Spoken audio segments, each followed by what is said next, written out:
Episode 675 of the podcast that is Swimming America, the Outdoor Sports Podcast presented by Betfred Sportsbook. It is Friday, March 3rd, 2023. People, I hope everybody's doing well. I hope everybody is having a great day, and I hope everybody is ready for an old school FFE, a fun Friday edition. It feels like we've been way too serious here on the Aaron Torres pod over the last couple weeks. We've talked a lot of Brandon Miller. We've talked a lot of Jalen Carter on the last episode, some Chris Beard dating back 3, 4, 5 weeks. So today, a little bit of a lighter show and a little bit of a different show. So over the last couple weeks, we've talked football as it's popped up, and we'll get back to football as we get closer to the NFL draft. But it's March. College basketball is kind of on the center stage. But I think rather than kind of just going through results from Thursday night, at this point, we kind of know who's good, who's not, who's relevant, who isn't. Instead, what I want to do is focus on the college basketball coaching carousel, okay? So the coaching carousel in college basketball ramps up really fast. It will probably start the middle to next week of championship week. As certain teams lose, coaches will be fired. And so what I want to do today is just completely focus on the coaching carousel. We'll open with the 3 power conference jobs that are currently already open: Notre Dame, Texas, and Ole Miss. From there, we'll take a quick break and talk about the ones that I think will open. And of course, we'll hit on candidates, who makes sense, who doesn't, who could get the job, who won't, all that good stuff. We'll do all that, maybe do a quick preview of the final weekend of college basketball. And then we'll wrap with Aaron Right, Aaron Wrong. We're not going to be too serious here on a Friday. It was a busy week, by the way. So make sure you go back and download. Obviously, on Thursday, we talked Jalen Carter. Monday was a busy show. Tuesday, we did kind of the conference reset in terms of what you needed to know. So it's been a fun week. And I should mention going forward, it's going to be crazy. We're going to have extra shows, March Madness, Selection Sunday, all that good stuff. Make sure you're subscribed here. Make sure you're subscribed on the Aaron Torres Pod YouTube channel. And also the College Hoops Daily with Zach Kroll. Zach does an incredible job. Make sure to check out that podcast as well. But like I said, fun show, light show today. And so with that said, let's get to the topic of the day. And the topic of the day, I'll just tell you, we spend in the fall so much time talking college football coaching carousel here on the Aaron Torres Pod. This past year it was Nebraska and Auburn and Colorado and Deion Sanders and Hugh Freeze. The year before it was LSU, it was USC. College basketball is a little bit different because the college basketball coaching carousel actually really kind of overlaps with a lot of the postseason in college basketball. So next week is Champ Week. We will have some coaches, as soon as their season ends, they will be given the pink slip, walking out the door of the conference tournament. They'll be walking out the door with their jobs. And then many of the hirings end up happening during the NCAA tournament. And so unless it's in North Carolina or in Indiana or a whatever, we don't do a ton of coaching carousel stuff in basketball. But it's still big. It's going to be crazy. And we already have 3 jobs that are currently open up. And so what I want to do is start with those jobs that are open, and then we'll kind of go conference by conference and talk about some of the schools that I suspect will open up over the next couple weeks, who are candidates, who are not, who are realistic, et cetera, et cetera.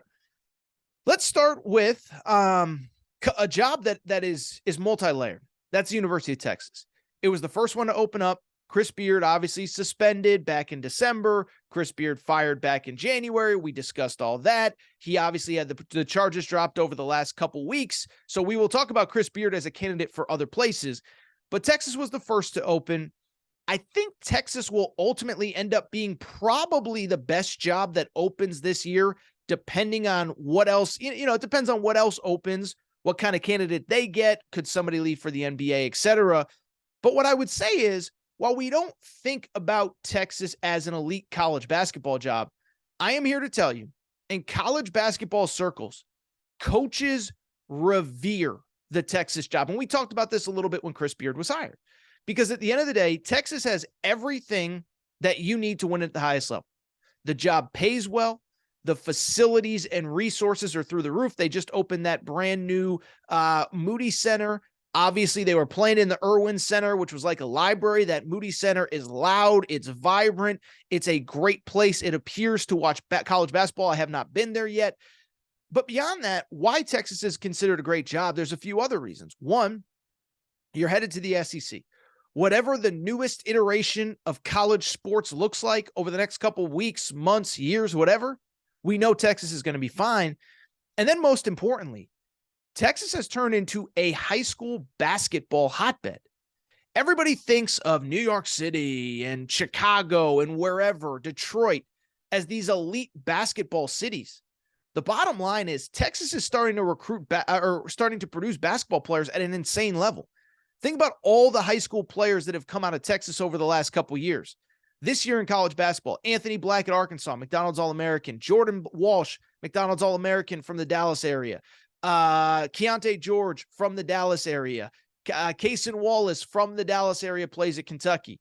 In previous years, Cade Cunningham, Tyrese Maxey, RJ Hampton, Julius Randle, the Harrison twins. I could go on and on and on. Justice Winslow, who played at Duke. And so because of that, that is why this job is so highly thought of. If you have access to that many good players, it is a place that coaches want to be.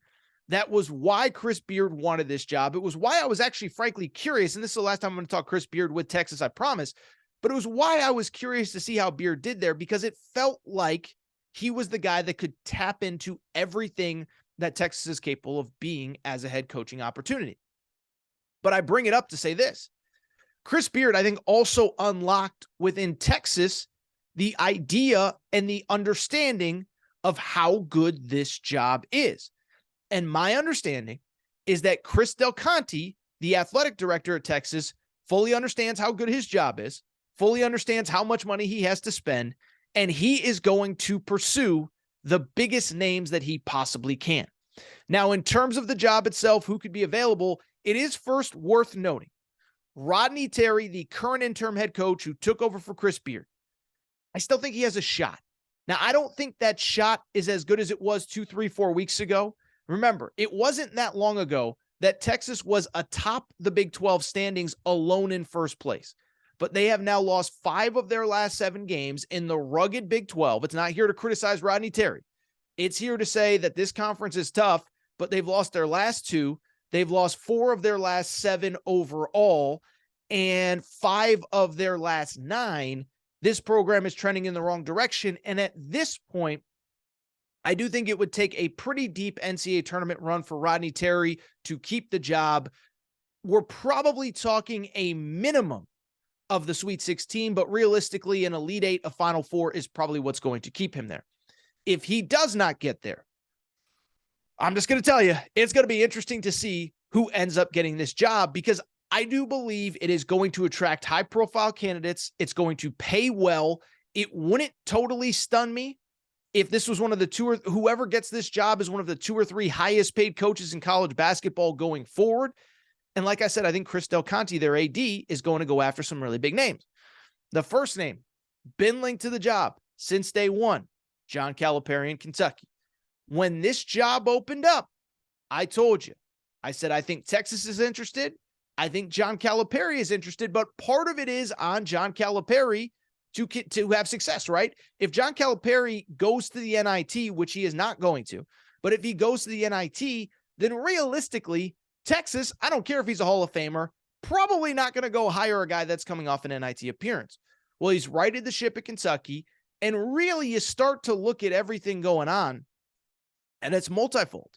One, I do still believe that Texas can sell, hey, we just hired a Hall of Famer. 2, he's going to bring the #1 recruiting class in the country with him. And 3, I think Calipari, let's just say I've heard he's a little bit frustrated with everything that's going on at Kentucky. I thought it was interesting. After the Vanderbilt game on Thursday, he did one segment, I believe, of his radio show and then let Orlando Antigua, his lead assistant, do it and just said, man, I'm tired. It's been a long year. And it's a weird relationship between John Calipari and Kentucky fans. I think most fans are reasonable and rational. There are plenty, though, including those holding up signs at Kentucky games this year, hey, go to Texas, that have had enough. And so, again, if Texas decides to call, I think he's going to listen. Now, Texas can't come in with a half-you-know-what offer, a half-butted offer, They got to come in over the top, at least match what he's making at Kentucky on an annual salary, whatever. It's got to be a situation where it's good enough to leave, but I still think he is very much in the mix. Do I ultimately think he ends up there? I still think he's back at Kentucky for next year with that #1 recruiting class. But again, Texas wants a big name. Calipari, I think, at least wants to flirt and all that good stuff. So that is worth monitoring from the Texas perspective. Some other names that I've heard, this one is picking up some buzz. I don't know if I believe it. People are saying Texas wants to kick the tires on Kelvin Sampson. Houston, as I record here, is the #1 team in the country playing Thursday night against Wichita State.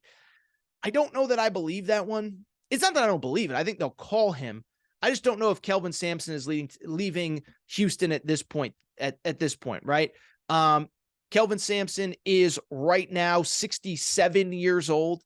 Doesn't scream like start over somewhere new, no matter how much money you're getting. He's got a good setup at Houston.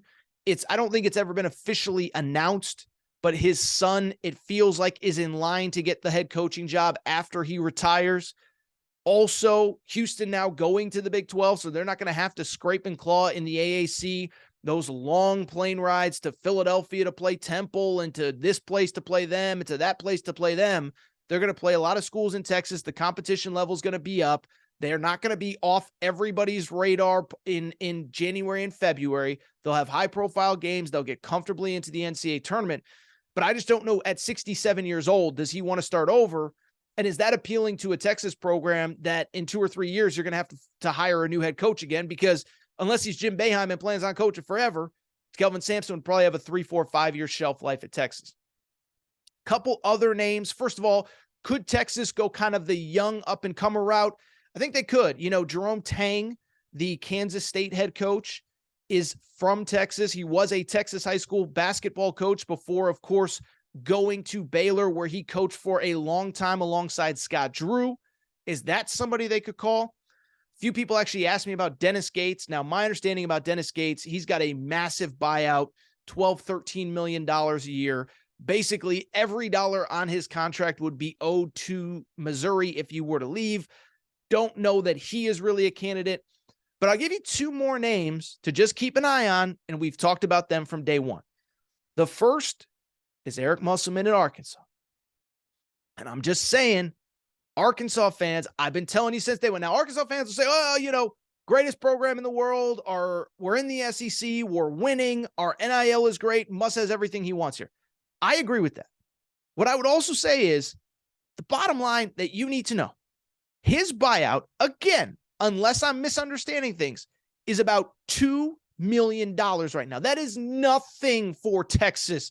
Texas has $2 million sitting in the AD at Texas probably has $2 million sitting in his glove compartment, in his car, just waiting for something like this. And so I've said since this job opened up, I said there were 2 schools.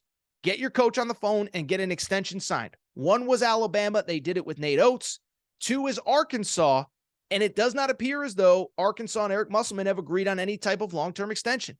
A $2 million buyout is nothing. If I'm Hunter Yurachek, that contract should be on Eric Musselman's desk. I would make him sign it. If not, I would be leaking to everybody the contract's on his desk. What is he waiting for? I cannot believe that they have not inked him up to long-term deal. The other name, I'll just say this really quick. I've heard some buzz that our buddy Mick Cronin, Big Mick Energy, that he's starting to get restless at UCLA. UCLA is kind of a weird place. I live in LA, love the fans, but it's kind of a weird fan base. They're going to the Big Ten. It's going to get tougher. You're going to have 5, 6 cross-country road trips a year in that conference. The travel is going to be tough. The road environments are going to be tough. And oh, by the way, he could lose most of his team this year with obviously Jaime Jaquez is a senior. Tiger Campbell's a senior. Amari Bailey, Adem Bona probably going pro. Not saying it will happen because Mick Cronin has, if I'm reading his contract correct, an insane buyout. I think it's probably even too much for Texas, but that's just another name to consider. Let's keep it going with the 2 other jobs that are currently open right now as we speak.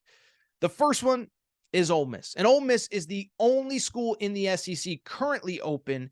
And my guess is it's probably the only SEC job that's going to open up unless something crazy happens. Unless John Calipari leaves Kentucky, unless something weird happens, unless Eric Musselman leaves Arkansas, which I don't think is going to happen again. Probably the only SEC job that's going to open up after 6 different SEC jobs opened up a year ago. When it comes to Ole Miss, listen, it's a really tough job. Everybody kind of knows the history of Ole Miss. And as Alabama has figured out their coaching situation with Nate Oates, as Arkansas has figured things out with Eric Musselman, as Tennessee has figured out things with Rick Barnes, as Auburn has figured things out with Bruce Pearl, it's only getting tougher. It's only getting tougher to win there. And this is just not a school with very much NCAA tournament history. 0 Final Fours in school history, 1 Sweet 16 that was over 20 years ago.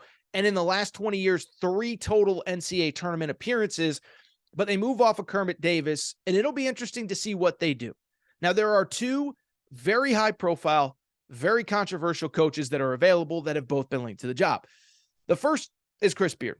And listen, we've talked about Chris Beard a ton. At this point, you kind of know the deal, okay? We know what he was accused of. We know what was in the police report. And we also know that the charges have since been dropped. I don't think that he necessarily makes sense at a lot of jobs that are going to be open. Chris Beard doesn't feel Georgetown to me. Chris Beard doesn't feel Georgia Tech to me. Chris Beard doesn't feel Stanford to me.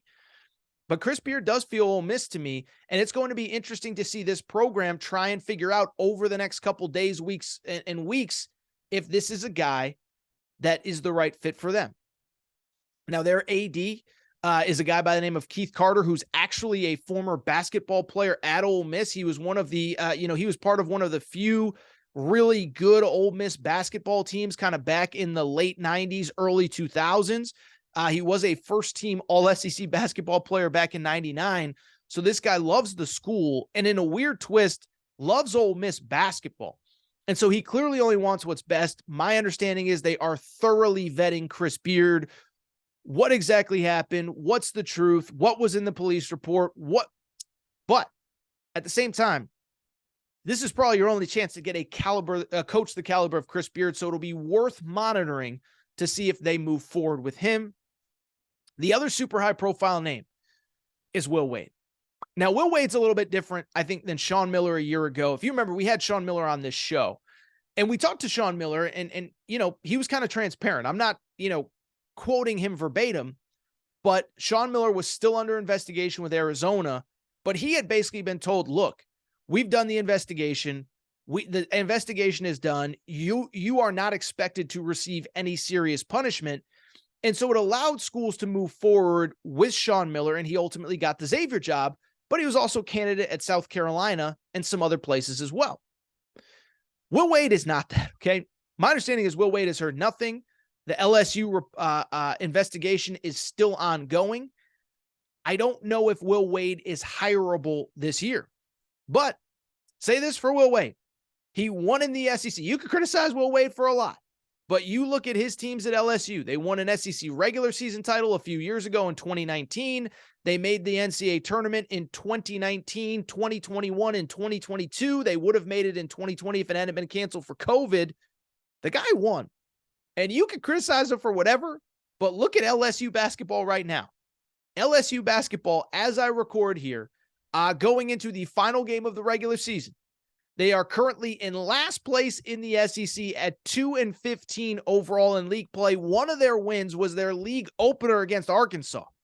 So, in their last, whatever it is, 14 SEC games, 15 SEC games, it'd be 16 SEC games. They're 1-15 in their last 16 SEC games. Bring it up to say, Will Wade, we could criticize him for a lot. The guy was a winner. And in the NIL era, is it a different deal? Don't think it's going to happen, but Ole Miss is the one job, again, that I could see this happening.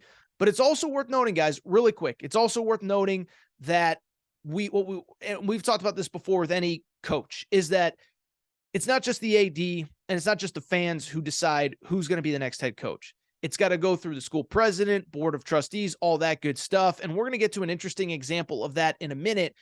But I just bring it up to say it's not always as easy as this guy's the best candidate, go get him.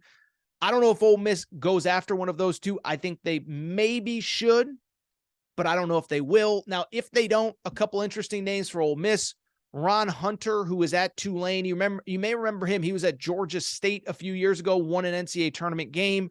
Right now, Tulane is 17-10 in third place in their conference behind only Houston and Memphis.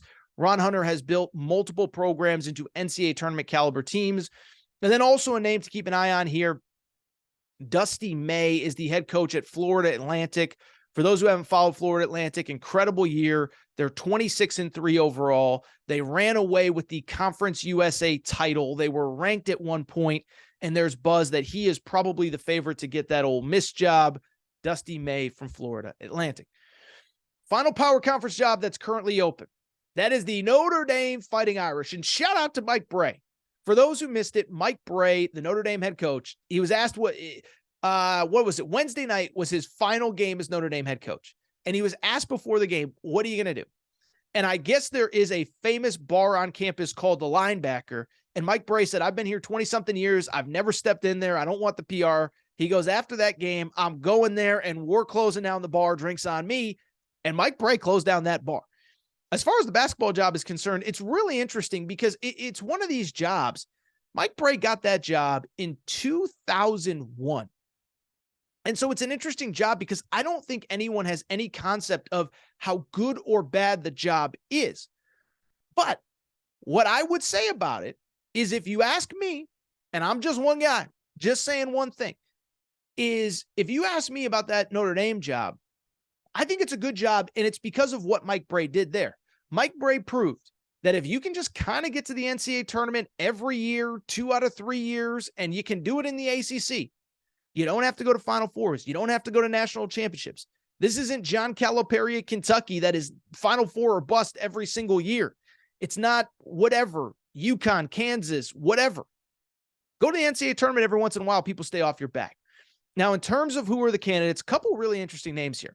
One name that I've heard quite a bit of buzz on is actually Fran McCaffrey, the Iowa coach. You might be sitting there saying, why Fran McCaffrey? Well, he's a former longtime Notre Dame assistant before he became a head coach. He actually met his wife there. His wife was a very prominent player when she played there. And so there's some real natural ties there. Now, the concern with Fran McCaffrey is a couple things. One, did you see what he did on Saturday?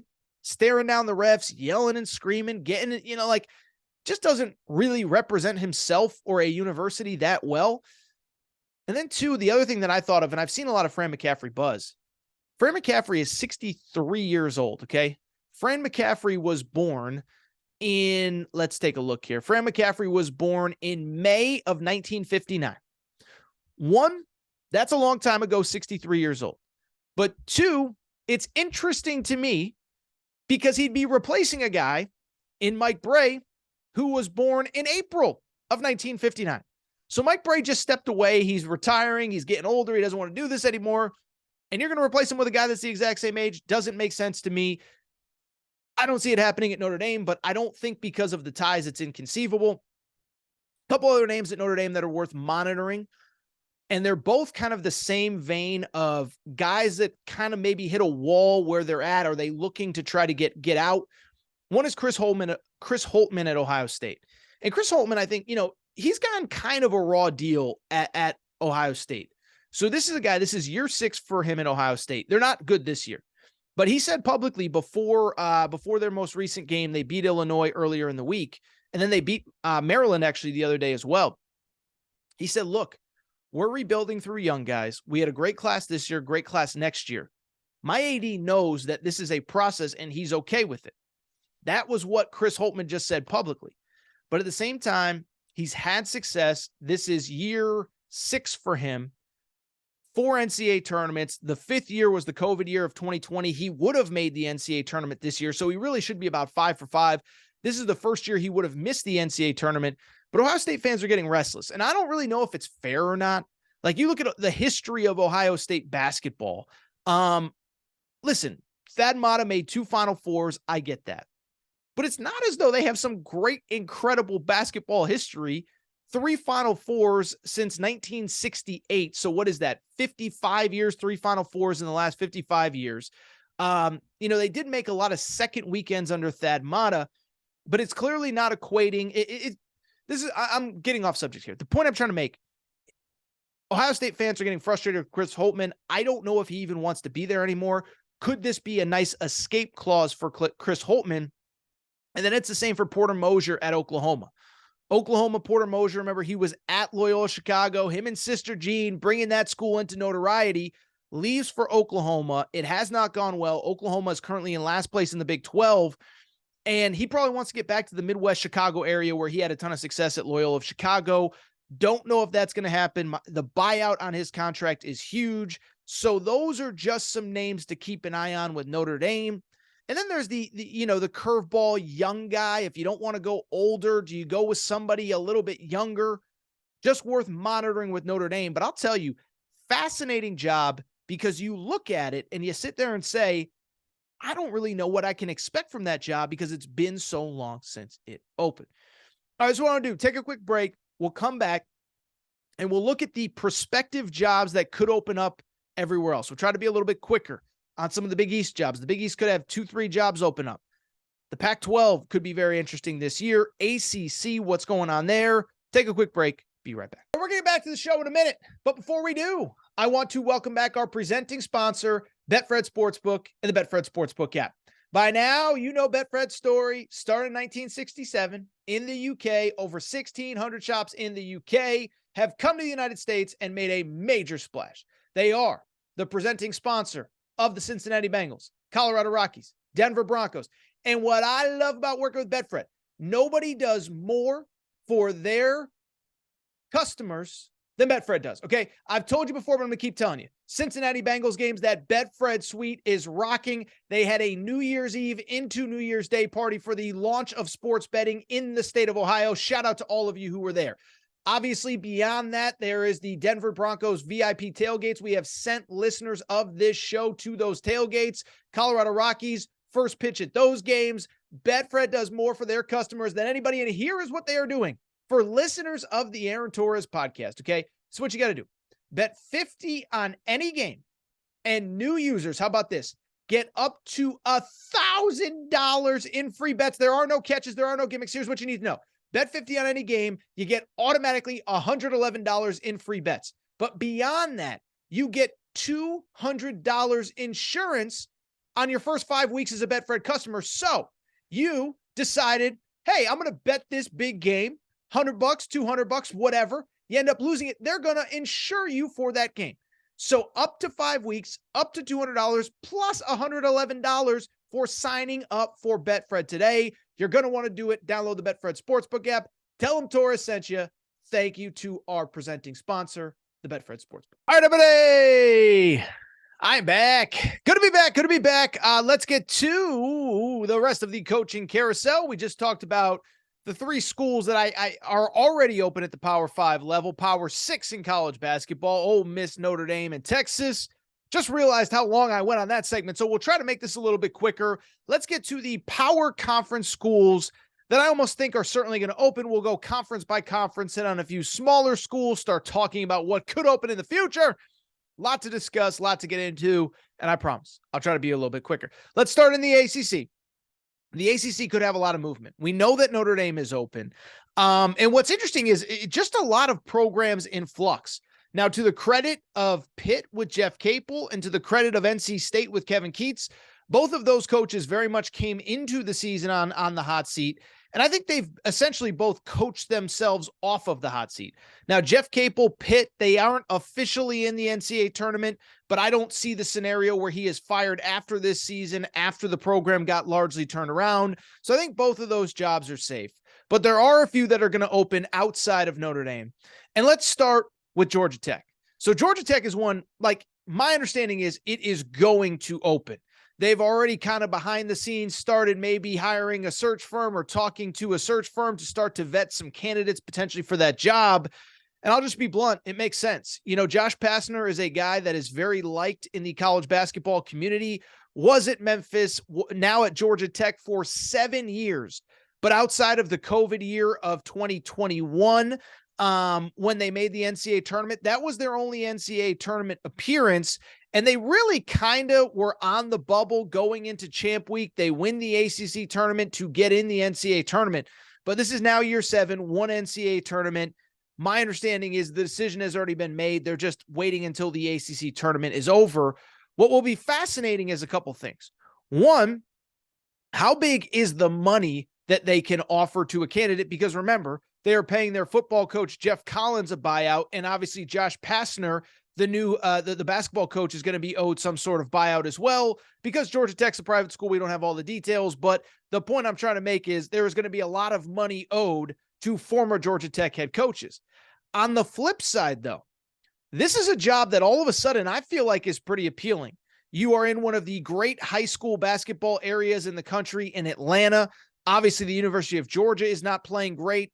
And the ACC right now is down, right? So, like, I'm not saying you go to Georgia Tech and you're a national champion in 3 years, but you mean to tell me you can't finish in the top 5, top 6 every year in the ACC in that area and have success and go to the NCAA tournament? This job to me feels like a little bit of a sleeping giant, if you will. It should be better than it is. Maybe sleeping giant is a little bit aggressive, but Georgia Tech's going to open. I mentioned Ron Hunter with Ole Miss. I think he makes a lot of, I mentioned Ron Hunter, the Tulane coach at Ole Miss. I think he makes a lot of sense for both Ole Miss and Georgia Tech. Some other guys, there is a coach named I take that back. Amir Abdur-Rahim, Sharif Abdur-Rahim's brother, who is coaching at Kennesaw State. They just won 24 games in the regular season. He's from Atlanta. He would make sense there. The bottom line, this one feels like it's almost certainly going to open. I'd be stunned if Josh Pastner is back next year. Clemson is a little bit of a different deal, though. Clemson is one of the most fascinating coaching jobs in America. They got this guy, Brad Brownell, who has been there forever. And it feels like every time the school is ready to move on, he pulls a rabbit out of his hat, makes a tournament, has a run, and is given another 2, 3, 4 years. I remember, I don't even know if I had the Aaron Torres podcast in 2018, but in 2018, it was believed that he was not going to survive the 2018 season. Gets Clemson to the NCAA tournament. They actually played a regional in San Diego that I was at. They ended up going to the Sweet 16, and he has been riding that wave ever since. He is now in year 13. And this is another one. This feels very much like it is up in the air. Clemson, as I record, very much on the bubble going into their regular season finale at home against Notre Dame. You got to win that one. If you win that one, you got to go to the ACC tournament and have some success as well. Clemson is kind of a little bit what I just mentioned with Pitt. The ACC record is good. They're 13-6. Will probably finish 14-6 in the ACC, but they were so bad in the out of conference, there's no guarantee that they make the NCAA tournament. My hunch is they do enough this weekend and in the ACC tournament to get in. My hunch is that Brad Brownell is back for another year. Clemson fans are, I think, kind of over this guy, but I don't know if I'd be stunned if he was back, but I think he'll probably be back next year. As far as the rest of the ACC, I think everything is pretty much set in stone, right? Duke, North Carolina have very young head coaches. Boston College's coaches in the second, third year. Louisville with Kenny Payne. We'll talk about him in a minute, but I don't think they're going anywhere. Mike Bray has already announced his retirement. That's the only other thing in the ACC. Retirement watch for Jim Boeheim. I don't believe this man is ever going to retire. Now, this feels like the year that the fan base is starting to turn on him. And so I think he maybe gets one more year to kind of prove that he still actually is capable of doing the job. But I've talked about Jim Boeheim on this show before. I think the Syracuse community, if you will, gave him the benefit of the doubt up until this year because they figured, okay, the program hasn't been good, but once his sons leave, we'll move on. He'll move on. He'll step away. Well, his sons left last season. He is still there. He is still not winning. Syracuse enters the weekend at 16-14 overall, 9-10 in the ACC. Don't think he'll retire. My hunch is that probably behind the scenes, they're going to try to nudge him out. If not, I think they're going to kind of give him you got to make the tournament next year or you're on your way out. Also in the ACC, Florida State with Leonard Hamilton. It has not gone well, but he told John Rothstein that he is not going anywhere. There's work to be done. So that kind of wraps up the ACC. Georgia Tech, I would say with 95% certainty is going to open. Clemson with probably about 40% certainty is going to open. Notre Dame, of course, is open already. Let's go to the Big East, where two very prominent college basketball powers could be looking for new head coaches. So first off, Georgetown is going to open. And it's the Patrick Ewing experience has been kind of wild, right? He was terrible for the first couple years. The first, 3 years that he was on the job, they were absolutely abysmal. The COVID year happens, they're really bad. And then, how about this? During that COVID season where we played through COVID in 2021, his team ends up going on a crazy run at the Big East tournament where they win the Big East tournament the year that there were no fans in the stands and go to the NCAA tournament as a 12 seed. And so it's kind of wild to think about, right? Patrick Ewing, his current record at Georgetown is 75-107. He has a 41% win percentage at Georgetown and a 26% win percentage in the Big East, 28-80 overall. Basically, he's had one good week in now 6 years on the job. He got an extension after the NCAA tournament last year, but this feels like it's got to be the end. They're 7-23 right now, 2-17 in the Big East. He is probably going to be let go the day after the season ends. What makes the Georgetown job so interesting is that this is, for all intents and purposes, the first coaching hiring at Georgetown in like 50 years, 5-0, that doesn't involve the late John Thompson. So John Thompson's a legendary head coach at Georgetown, led them to a national championship, multiple Final Fours, all that good stuff. He was the coach through 1999. He retires. They give the job to his lead assistant. His lead assistant doesn't work out. They give the job to his son. His son is eventually fired, and Patrick Ewing, his most prominent player, takes over as the head coach. And so John Thompson was a guy that was very involved in the athletic department. Some would say he almost hovered over that department. I know he's passed. I'm not trying to be crass or mean about it, but this is the first coaching hiring that they're going to do without his presence in basically 50 years. It'll be fascinating to see what kind of candidates they get, what they're even interested in doing. Now, there's two big names involved with Georgetown, I think, right now leading into the hiring. The first is Rick Pitino. Now, I don't know if Rick Pitino is actually a candidate there, but you read the internet buzz, it seems as though that's the guy that the fans want. And what's interesting about Rick Pitino, he did an interview with Matt Norlander about 3-4 weeks ago, maybe less, 2 weeks ago, whatever. And he basically said something that I have told you on this show for weeks, but he said it on the record. Rick Pitino only wants, he basically said, there's about 35 states in the country I'm not living in, okay? I'm not going to live in Lubbock, Texas. I'm not going to live in, Lincoln, Nebraska if the Nebraska job opens up. My hunch is that he doesn't want to live in D.C., but that if this was the best job that opened and they were serious about pursuing him, that he would seriously consider taking this job. Don't know if they will. I don't even know if they know if they will yet. But he is probably one big name. And the other big name is Mike Brey. So you're probably sitting there saying, wait a second, Don Torres. You told me Mike Brey is retiring from Notre Dame. So if you remember, Mike Brey retires, mid-January. And then about 2-3 weeks later, he comes out with a statement that says, oh, no. I'm retiring from Notre Dame, but I still want to coach again. And a lot of you kind of reached out to me privately. I've been asked about it in radio interviews. What was that about? And essentially what I believe it was about was this, is my hunch is that Mike Brey, who is from the Washington, D.C. area, coached at the famed DeMatha High School before he became a college coach, then coached at Delaware, which is obviously a bordering state to, Maryland and Virginia in that DMV area. My hunch is that why Mike Brey put it out there, that he still wanted to coach again, was for one of two reasons. Either he wanted Georgetown to know, hey, I'm open for business. Give me a call. I still want to coach. Or maybe Georgetown wanted to hire him, but they couldn't pull him out of the scrap heap as a retired guy. So my hunch, if I had to bet right now, I think it'd be one of those two guys that takes the Georgetown job. If not, it's very fascinating. I don't even know where you would start with a candidate list with them. Micah Shrewsbury from Penn State is a young, dynamic guy that I think would do really well. Mike Boynton at Oklahoma State. Oklahoma State's a tough job in the new Big 12. He's from the New York City area. Is this a job that he would be interested in leaving for? These are things to seriously consider.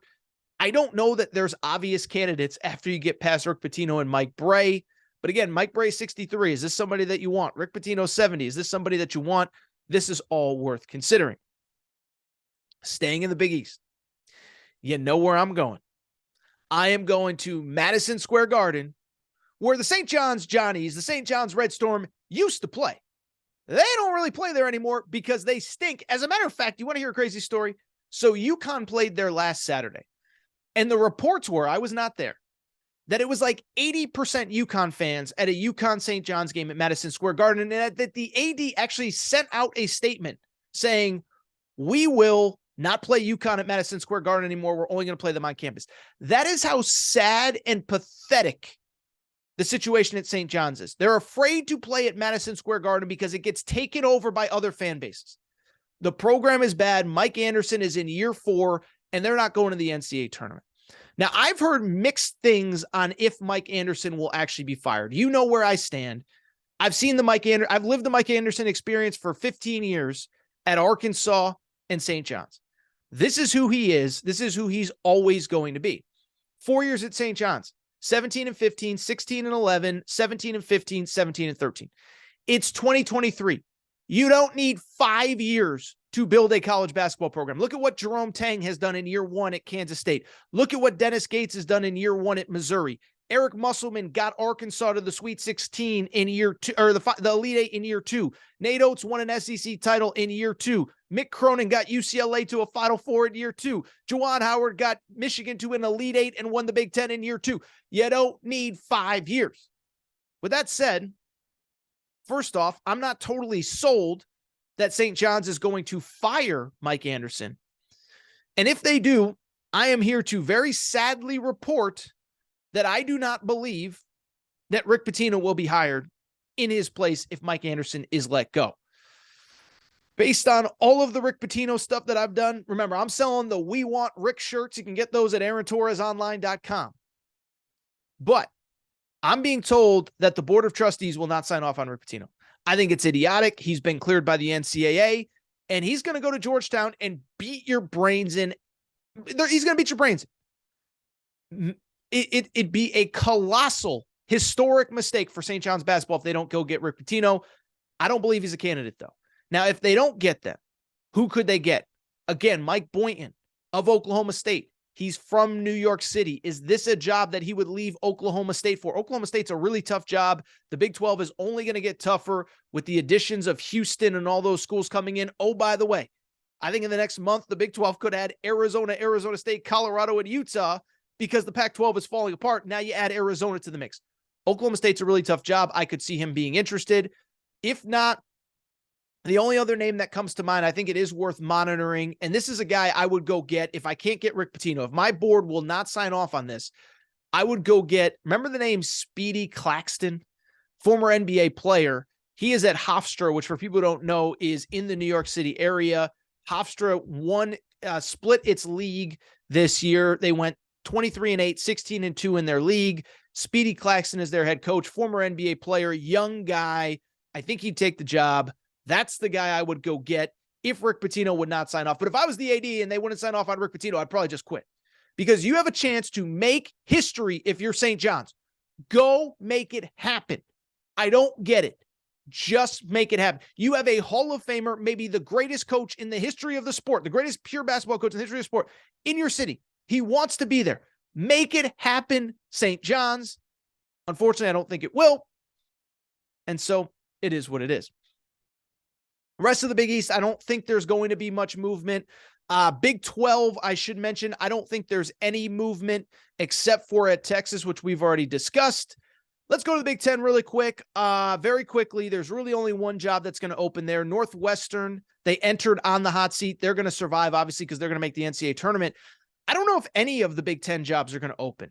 Now, there was a little buzz about Wisconsin. They were very aggressive in firing their football coach, Paul Chryst, but would they fire Greg Gard, their basketball coach? The AD said it's not even in the conversation. He's going to stay. Everybody else feels safe in the Big 10. The only job that could open is Nebraska. Nebraska's wild. Remember, Fred Hoiberg, former NBA head coach, is the coach there, and it just hasn't worked out. It's year 4, 0 NCAA tournaments, nothing even close to an NCAA tournament. But there's a few factors that are very interesting there. One, the team is actually improved this year. They're 15-15 overall, 8-11 in Big Ten play. If they had just been a little bit better out of conference, the Big Ten is so good in the metrics that they would be in the NCAA tournament hunt, but they have some nice wins on the resume. It's worth noting. They beat Maryland, who's in second place in the conference. Nebraska beat Iowa, who's a really good team. Nebraska actually played Purdue really tough earlier this year. Nebraska beat Ohio State. Nebraska beat Penn State. Nebraska beat Wisconsin. Nebraska beat Rutgers. They have some very nice wins and are 8-11 overall. So the AD there, Trev Alberts, can probably talk himself into another year. And the other factor with Nebraska that I do think is important, they're paying Scott Frost, the football coach, $15 million in buyout money. So as rich as Nebraska is, as committed as the boosters are, as much Big Ten money, TV money is coming in over these next few years, you're already paying your football coach $15 million in buyout money, plus what you're paying Matt Rule, the new football coach. Are you going to write a check to Fred Hoiberg for $10 million? I don't know. My guess is Nebraska probably keeps Fred Hoiberg and probably one more year. You can kind of sell. You're 8-11. If Nebraska wins this weekend, they play at Iowa. They're now 10-10, or they're now 9-11 in the Big Ten. Just interesting, just worth monitoring.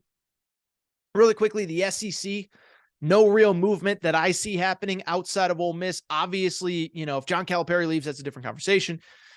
But no movement in the SEC outside of Ole Miss. And then finally, the Pac-12 is just wild. I'll try to be quick on these. One, Stanford, I would say with almost certainty is going to open. Jared Haas, their head coach, is in year 7. They have yet to make an NCAA tournament. I know it's Stanford, but I know it's a hard job. It's hard to imagine anyone getting to year 8 in a power conference without making an NCAA tournament. And in some ways, I feel bad because, one, this is an increasingly tough job. Transfer portal, it's really hard to get transfers in at Stanford. NIL, Stanford is not going to just drop cash to get players. And also, it's worth noting, Jared Haas had his best team at Stanford the year of 2021 COVID, and Stanford probably had the worst conditions of anybody based on where they were located. They couldn't go back to campus. They couldn't practice. They couldn't do anything. But it's year 7 and you're out of excuses. And here's the problem for Jared Haas.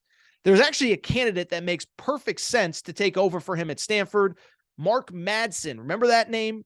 Former Stanford star, played in the NBA, was Shaq's backup with the Lakers. He's the head coach at Utah Valley right now. They just won the WAC regular season. My guess is Mark Madsen is the Stanford head coach next year. Staying in the Pac-12, staying in the Bay Area. Cal is a freaking disaster. 3-26 right now this season. Devin Askew, the Kentucky point guard, was their best player. He got hurt. That tells you everything you need to know. Former Kentucky and Texas player. But I've actually heard mixed things about this one. One, Cal is in complete financial ruins, okay? Complete financial ruins.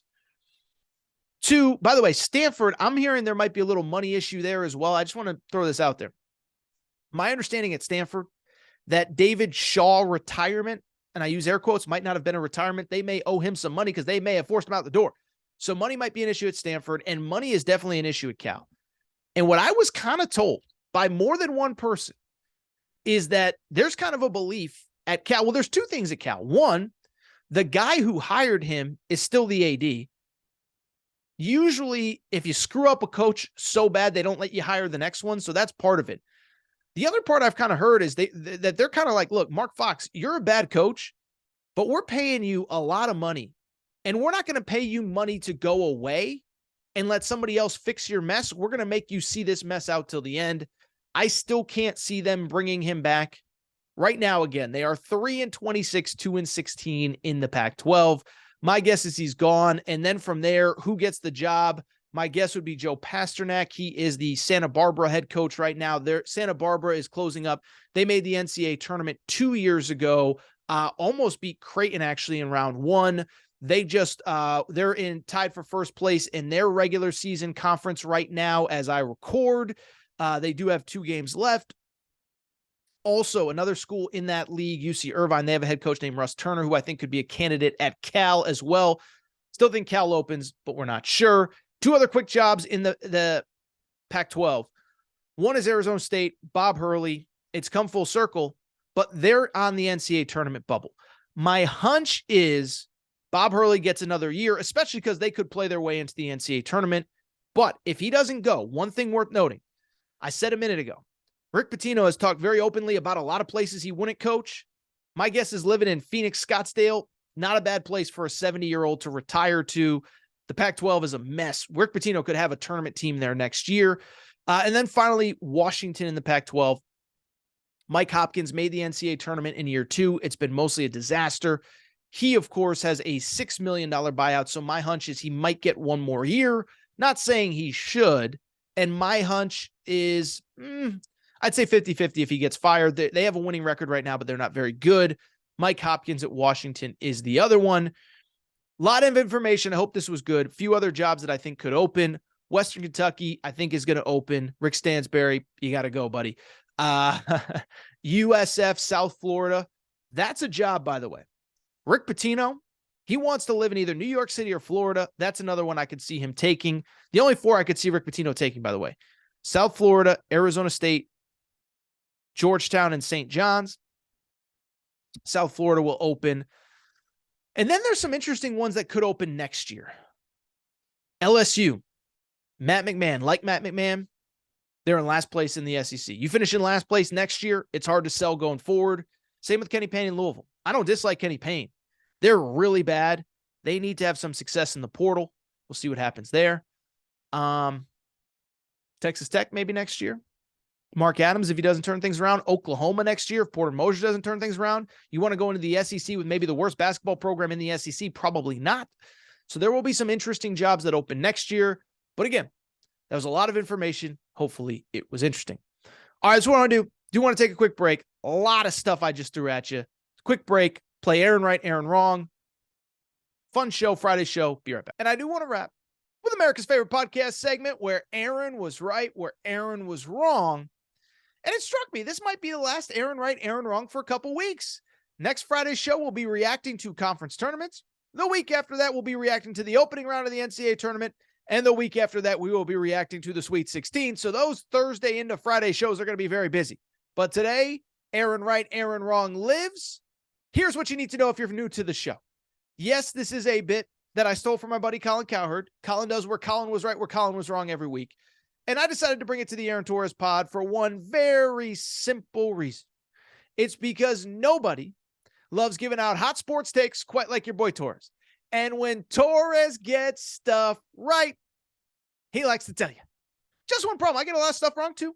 I got to own it. I got to take L's sometimes. And so this is why we do Aaron Right, Aaron Wrong, to give you my best and worst hot sports takes of the week, month, and year.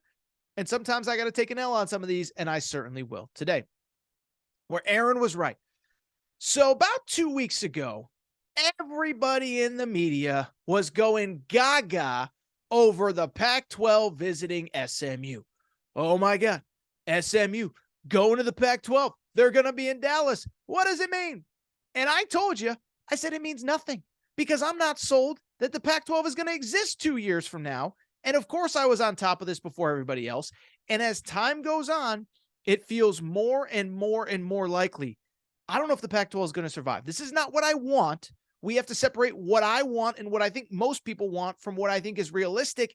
And the bottom line is we are now at the end of February into March. College basketball season is going to be done. The Pac-12 does not have a TV contract beyond this year. And so those corner schools are starting to get antsy. I believe that Oregon and Washington are still holding out hope that the Big Ten is going to some point call. But at the same time, these Pac-12 schools want answers. And some of these schools know they have a soft landing spot in the Big 12.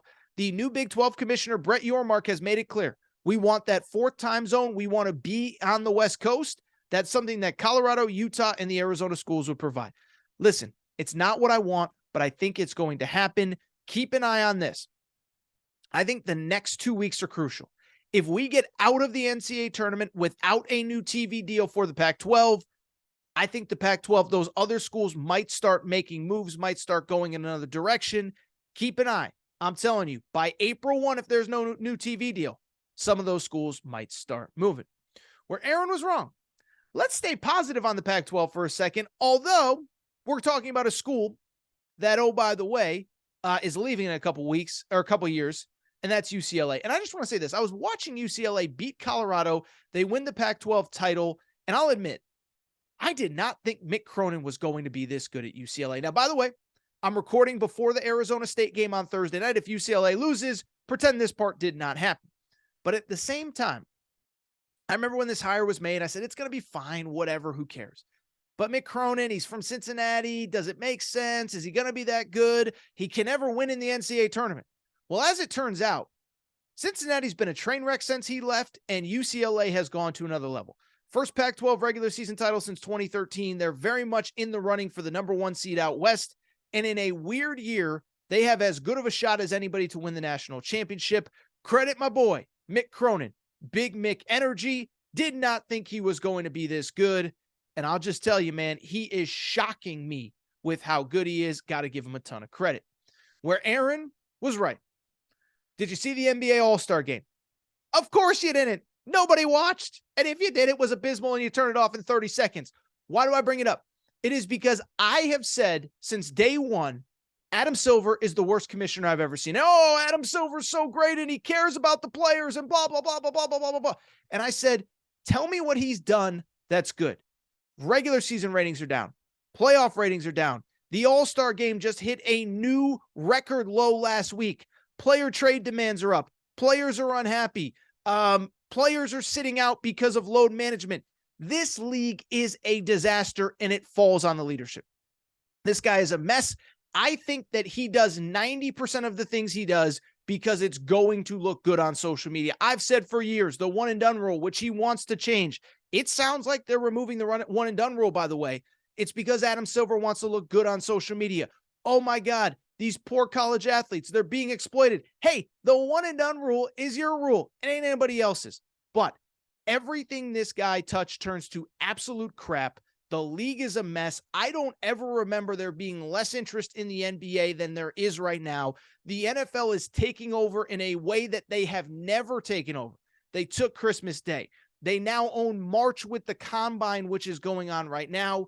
The NBA is a mess. Somebody get Adam Silver out. This guy is a train wreck. Here is my prediction on the Aaron Torres pod. I am recording this on March 3rd, 2023. My guess is by March 3rd, 2025, Adam Silver is out. Everything this guy touches turns to crap. The players have too much control. That's another conversation for another day. Adam Silver's a mess. I don't think he lasts another 3 years. Where Aaron was wrong. So the day Chris Beard got arrested and the day Chris Beard got fired, I said, I don't believe he's ever going to coach college basketball again because it doesn't matter if the charges are dropped. It doesn't change what's in the police report. We have talked about it. I don't need to keep going over it again and again. Well, fast forward, the charges have been dropped, and I think he's coaching college basketball, maybe not next season, but no later than the 2024-2025 season. Again, there's a difference between what should happen and what will happen. What should happen, I don't know if he should be a leader of young men. I don't know how he's going to sell moms walking into their house and saying, come play for me. I'm going to turn your son into a man. But he's a great coach. There's 300-something Division I jobs. And somebody is going to take a chance on him. I don't get it. I don't understand. I don't want to say I don't get it and I don't understand. I'm just very surprised that it sounds like it might happen this cycle. I think Ole Miss is in play. I think Western Kentucky is in play. I think if the right job in Texas opened up, whether it's a small school, whatever, Chris Beard could be back. And I was dead wrong on that. Let's get to some football where Aaron was right. So since the day the Chicago Bears got the number 1 overall draft pick, I said, I think they need to trade the pick because I love Bryce Young. I think Bryce Young is going to be a phenomenal NFL quarterback, but quarterback is not like one of the top 500 issues that the Chicago Bears have right now. They need receivers. They need O-line help. They need help on the defense. And Justin Fields to me is a very good quarterback. Give him some weapons, see what he can do with actually talent around him. Well, Combine Combine week is this week. It's ongoing right now. It started on Monday. And I just bring it up because Monday morning, we got a report from Adam Schefter that the Bears are shopping that number 1 pick. This is the right move. Trust Justin Fields. He, I believe, can be the guy, but you got to get him some help. Move back in the draft. Let the Colts draft Bryce Young number 1. Let the Texans draft Bryce Young number 1. I don't really care, but I believe Justin Fields is the guy and curious to see what happens. Where Aaron was wrong. So speaking of the number 1 pick, I don't get the Anthony Richardson hype. I never have, and I probably never will. He's fun to watch, okay? But he completed 53% of his passes at Florida this year. Never thought he was Cam Newton. Never thought he was Vince Young, players that he was compared to earlier in the year. Don't get it. Still think he's the 4th quarterback off the board, and I don't think it's inconceivable that he drops on draft night. But the betting markets over the last couple weeks have skyrocketed with the potential of Anthony Richardson to go number 1 overall. Now, it feels a little fool's goldish to me because I don't know how you can be betting on who goes number 1 when we don't even know who's going to have the number 1 overall pick. It does seem like it's in the cards, though. I don't get it. This is just one. I want to take Anthony Richardson number 1. Bryce Young is my QB1. Then there's a big gap to CJ Stroud at number 2. I would actually take Hendon Hooker at number 3 over Will Levis. That's probably not going to happen, but that's my top 3. Bryce Young, CJ Stroud, Hendon Hooker, then Will Levis, then a big gap with Anthony Richardson. I get the tools are there. I'm not sold, but guess what? I host a podcast. I ain't an NFL GM, and he's probably going to go higher than I anticipate. By the way, we'll talk more NFL draft as we get closer to the draft itself. Where Aaron was right. Said all year, Purdue, I don't mind them. Not for me. Not a fan. Well, this weekend they lost to Indiana for a second time this season, and 3 of the last 4 games coming into Thursday were losses for Purdue. They might not even end up with a number 1 seed at this point. Listen, they're a fine team. They're okay. But as I've said all along, their entire resume was built on beating a Duke team and a Gonzaga team in November that we did not realize at the time were completely overrated. That was where the hype came from. Ironically, their best win in the out-of-conference was probably Marquette, which is something we never talk about. But you look at what they've done in the Big Ten. They've beaten most of the good teams at home. Their road wins really aren't all that great. 1-point win at Michigan State, win at Minnesota, loss at Indiana, loss at Northwestern, loss at Maryland, win at Ohio State, who's terrible. Ohio State's not good. Purdue, they're fine. They might get to the Sweet 16, but they're not getting any further. Finally, where Aaron was wrong. We talked about it earlier. I'm going to be wrong on Rick Pitino to St. John's. Listen, I'm a giving person. I'm a caring person. I just want what's best for everybody, and I just want all the fans out there to be happy. I want St. John's fans to care about their basketball team. I want the program to be relevant, but apparently the powers that be do not care, and it appears as though Rick Pitino is not a candidate at that job. I don't get it. I don't like it. I think it's a mistake, and I think St. John's is headed for another 4 or 5 years of mediocrity with whoever they hire, and then you hope the next time around you get it right. Hate to say it, it's the truth, and it makes no sense to me. There is a Hall of Famer in your city right now that wants your job. He will work for less than what you should have to pay for a coach of his caliber. He wants to live in New York. He doesn't want to move. He wants to retire in that city. He wants to go back to Madison Square Garden and build a winner. St. John's, stop screwing around. Make it happen. Prove me wrong, because I don't think you're going to do it. But for right now, where Aaron was wrong, I don't think it's happening. All right, I think that's it for this episode of the Aaron Torres Sports Podcast. I have talked long enough. Before we get out of here, make sure you're subscribed to the show. Apple, Spotify, Amazon Music, Google Music, wherever you listen to podcasts, make sure you're subscribed. Also, make sure to rate and review the show. Go ahead, give us a quick 5 stars. Let us know what you like, what you don't like, all that good stuff. Make sure you're following on social media at Aaron_Torres on Twitter, at Aaron Torres Pod on Instagram, Aaron Torres Podcast Questions at gmail.com, Aaron Torres Podcast Questions at gmail.com. That's all for today's show. Next week's going to be weird. I don't know exactly what the schedule is going to be. Historically, I have found that, for the most part, you guys and girls, back end of the week, I don't know if you're going to be downloading podcasts because the games move so quick. So we'll figure it out. We'll definitely have a Monday episode, probably a Tuesday, Wednesday episode, and then we'll play it by ear from there. But It's time for me to go. Time for me to get out of here. Time for me to go do something else. Time for me to enjoy the weekend. So, shout out to Torn Craig. Shout out to Rachel, who hates my voice. Shout out to JJ Reddick. You F-head. Unblock me, bro. I'll be back on Monday. New episode.